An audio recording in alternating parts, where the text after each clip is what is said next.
Hello. We are starting off the weekend in Cape Hatteras, and we're gonna go explore the beach. There's a lighthouse around here. I don't know if we'll go look at the lighthouse. Maybe we'll walk to it.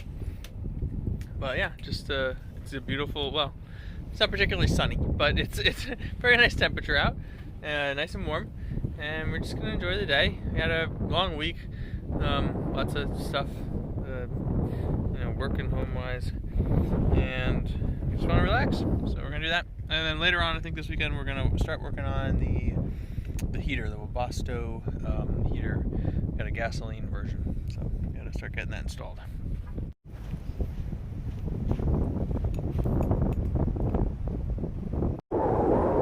There's lots of people out here sea fishing. It's very popular out here. Seems like everybody's got a truck with some sort of tube holding a very long fishing rod on it. At least 4 tubes. I must set them all up with lures and wait for something to bite.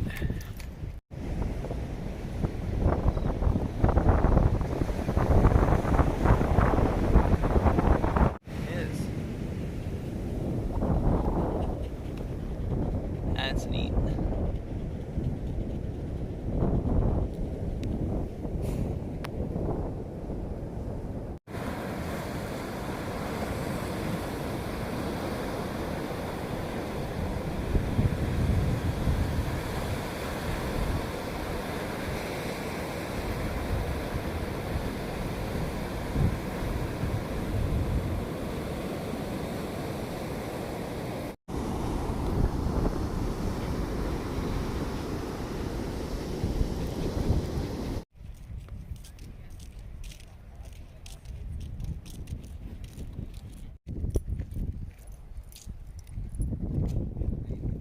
This is the Cape Hatteras Lighthouse. It's actually operational. We saw it last night doing its thing. Can't go up it right now though. It's closed for some reason. Is it up there? Mm-hmm. Yeah. The hatching season is pretty much a record year, but it was a very good year for turtles.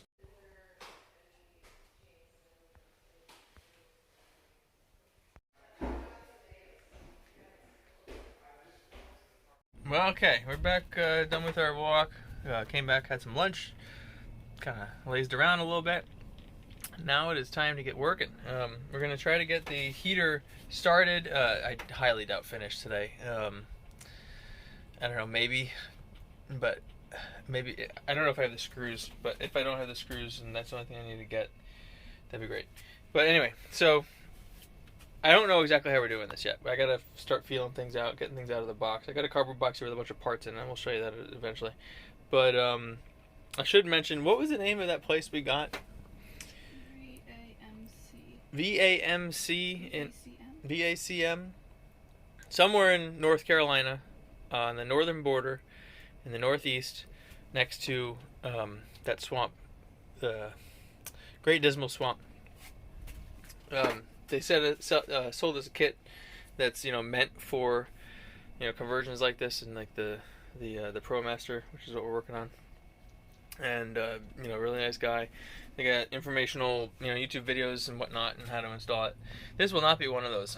This is just this is for entertainment, and I'm not including all the details. So yeah, but we're gonna get cracking on this. I'll show you the first thing that I started with here. VMAC. Val just figured out the right name. So okay, so we got this this mat, which is aftermarket. Like we got it from online somewhere, which was just down.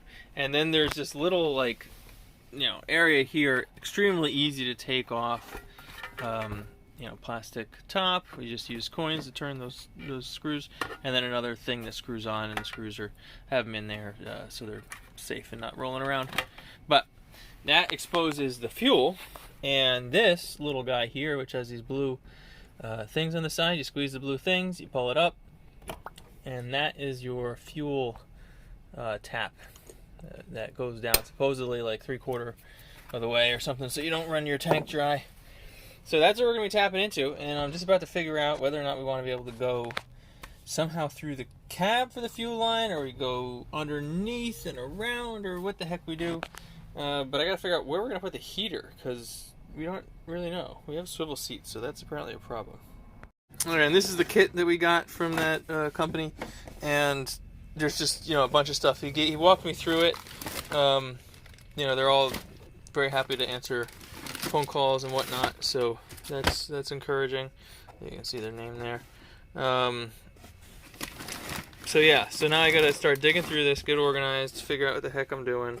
But I think the heater's in here. Yeah, so I gotta just put this up against a few things and figure out where it fits and where I want it. And then we gotta get to installing. I love this. This is my favorite part of the instructions. Never attempt to install or repair Webasto heating system unless you have successfully completed the Webasto factory training. I'm sure that all of the people on YouTube and you know, everybody else has done that. They've gone to the factory, they've gotten the training. Don't worry, that's definitely happened. Got the seat out, laying down there on the job. These wires, I don't know if we can really get them off because you're kind of bolted. The latch thing to take them off takes it off the wrong side. So yeah, so this is where we think we're going to put the heater.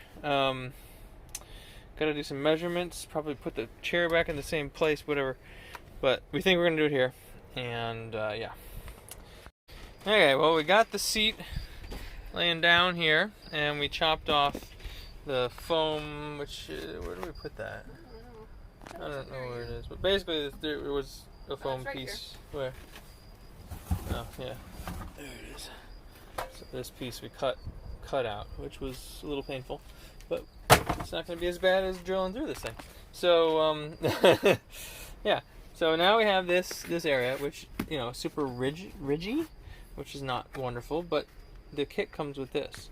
So we put that down, and we put down this plate on top of it, and then this goes on here, like so. Those match in there, and do they line up? I haven't tried, but yeah, they should. But anyway, then we're gonna bolt it in, and life will be good.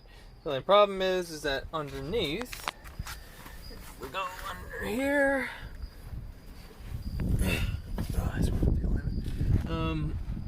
right about there, that is what we're going into. So there's a big heat shield. I'm trying to see if I can see the ridges through there, but I can't.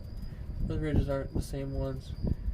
So we're gonna be like drilling through the heat shield a little bit. You know, it's gonna be weird because the heat shield's not tight up against the body of the vehicle. So I don't know exactly how that's gonna play out. But we got to get through with the holes, the lines, and the nuts and bolts to keep that plate attached. We also, you know, just want to mention we do have a swivel seat, and we kind of like line things up and whatnot. It'll be fitting fine. There's one little caveat. This little nugget here on the bottom of the seat, it normally is attached to this. Attached to this clip over here, and it just kind of sits there. But that coming down that much, it's fine when we sized it up without, you know, this plate and this foam here. But with the foam here, it's going to raise it up a little bit, and then I think it's going to be completely in the way. So we remove that, and we just have to make sure it's tucked somewhere that it's not going to, you know, get messed up or twisted up when the seat swivels or some weirdness. So as long as it's clean, maybe we can use some zip ties to get it somewhere in it so it's not moving around. That should be fine, and this big thing coming down won't affect anything. Alright, so I've been doing a bunch of, you know, research. I want to make sure I get this exactly right. Now we have everything in place for it. So now this is the 2022 ProMaster. I don't think I mentioned that year specifically before. And it's the I don't think it matters, but it's the, you know, the 2500, and it's the passenger version with all the windows. But I don't think that matters. I think the fact that it's a 2022 is what's important. Right here, there's this foam stuff. Like, you can make a dent in it with your nail. It's not metal. No, I can't make a dent here, but I can make a dent over on the edge. So this is not metal. It's sitting on top of the metal. So I noticed, you know, a lot of people in these videos, they'll spray this Rust-Oleum all over, which, you know, to prevent rust. This is going to prevent rust, but we're still going to have the cut edge. that's going to need a little bit of love. So I'm going to have to probably put a little bit of it, spritz on there, make sure the edges are covered. And then, so that'll be good with that. In the videos, I don't see this little foam pad. That's, going to be different here. At least one of the videos I didn't see that. So that's new. There's no, on the mounting plate, there's no edge. I guess this is new, which makes sense because all the tightening you got to do with these things looked like it was gonna be a real pain in the butt with the ring around. Now, since there's no ring around this, I don't need a giant 5-inch hole saw. In fact, I had a hole saw. I don't know if it was 5-inch or not, but I measured it up against the this foam, and it was actually overlapping this edge. So I don't want to get a giant hole here for that. What I'm going to do is I'm going to mark out where these fittings are, and I'm going to make basically kind of an oval using a Dremel. So I'm going to like hand do it. So it won't be super like uniform and symmetric and all that, but it doesn't matter because this is definitely never going to be seen by anybody ever other than this video. But okay, so that's one modification from what I'm seeing on YouTube for other people that did this thing. The other modification, and this one is, I think, really important as well. So this is the bottom of the seat, the bottom of the passenger seat. Again, it's a swivel seat, and I have a top bar over here, which you see in all the videos. But there's a bottom bar that everybody has in the videos too that I don't have. And apparently that bottom bar also has some sort of mounting plate on it for like your jack equipment, your tire, in case you get a flat kind of thing. And I don't have that, so none of that's here, which is fine by me because they all had to install their heaters. Let me see if I can get it with one hand. Kind of at an angle, so get the light. So kind of like that, like cockeyed. I'm going to be able to get it straight back and forth. So it's going to be, blowing hot air straight out the back, sucking air in from the front. And I put this here. We've set the chair up. I can't see any way in which this is not going to work. And when I drill the hole, it should be in the right spot. But we won't know until we drill the hole, and we're going to dry fit, set this on top of the foam and put the chair up and make sure it all works. And then if I screwed up, then I'm going to have to make the oval turn it in order to kind of rotate the device. But I don't think I'm going to have to do that. So we're going to see. I'm all prepared except I need a mark where the hole is, and then I'm going to cut it, and then I'll catch back up with you after we've set up the chair to make sure everything fits. And this is the scary part. So here we go. Okay, well, we got it in here. So this is the seat. It's back in place. It's not screwed in or anything, but it's fully in place. And we've got that in, pointing straight back. There's plenty of room in there, and it's touching the top, but it's not fully mounted yet. Like that, that mounting plate needs screws that are going to be holding it down and going to be squishing that foam a bit, so that'll come down a little bit. And then if we go over to the front, you can see we've got, if I can get a good shot here, we've got plenty of room here, and you can see there's plenty of room between that and that bar. So we are all set here. This is looking really good, and I'm very happy with it. So now we got to do all the other work of running the air intake and exhaust and fuel lines and all that fancy stuff. But this was the hard part. Everything else is just following the instructions in the YouTube videos and just getting it all assembled. And now we're good to go. Okay, so we got this in. It's not in its final state yet. Like, these bolts aren't fully tightened, and I also don't have the stuff underneath, fully rigged up yet. But exhaust is going. It's going down to the ground, and the intake's there, so we should be able to turn this on. Fuel pump and all that is attached. Oh, let's get that out of there. It's garbage. Val's got the rheostat. She's going to turn it, and we're going to see what happens. Go ahead.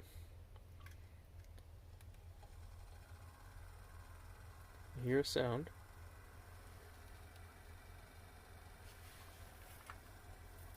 The air is blowing. Now these things supposedly take a little bit to prime. It might take more than one attempt, and we'll see if the is that blowing out of there? Yeah, that's blowing out. Can we turn it up? Yeah, turn it all the way up, and then I'll get back to you guys when this thing starts cooking. I don't know if you hear that knocking, but we're starting and stopping this thing a few times, and you can probably see on here the fuel filter's getting more and more full. So we had to turn off. So we turned on the rheostat. It did an error code thing. Then we turned it off, and we turned it back on again. And this is like the second full round. It tries twice, and if it doesn't succeed, it's gonna turn off again. But then we'll just keep going until this fills up, and then hopefully we'll, start getting some heat. And if not, we'll get a different error code. We did it. We got heat. It took 3, on and off attempts, but it's now heating the cabin. It's not super duper hot right now, but it'll probably get hotter over time. That whining you might hear is the muffler, not the muffler, but the exhaust. We have it just sitting on the ground, so it's probably making issues there, and we don't have the muffler on yet, so I gotta do all that. Oh, it feels good on my hands. It's so cold today. Now it's starting to get hotter. Oh man, thank goodness. Yay! Project worth it. Okay, well, we finished getting everything fixed, put back together, cleaned up. We got the, that plastic thing back in place. So the air intake, we're kind of expecting is going to come through that slot and then just like around other locations. Oh, you gotta close that much harder than that. So so then we got these wires. They're temporarily just kind of coming out. One of them's got the controller on it. The other one's going back to the power from our solar. And then heater points out over here.